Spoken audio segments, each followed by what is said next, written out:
Sénateur Cardozo. Bonjour, Monsieur le ministre.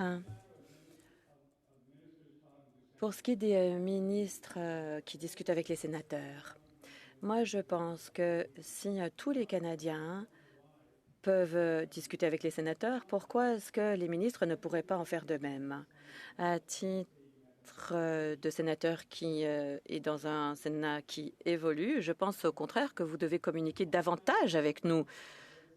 Pour ce qui est du 234, est-ce que vous pourriez nous rappeler de certains des détails que vous avez mentionnés?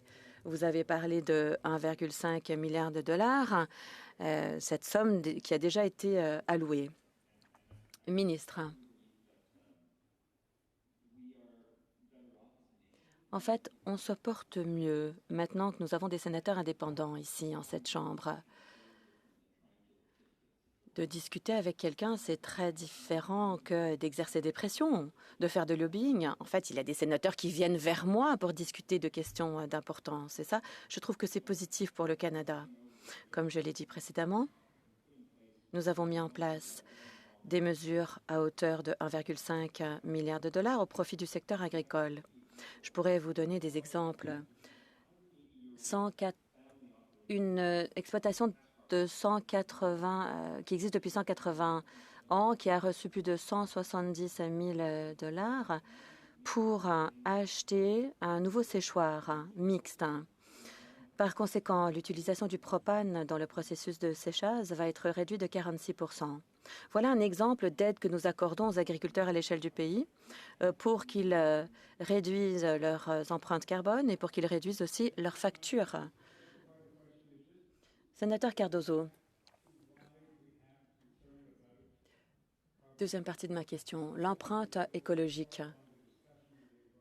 Nous parlons de l'environnement, mais des fois, on oublie de revenir au point de départ.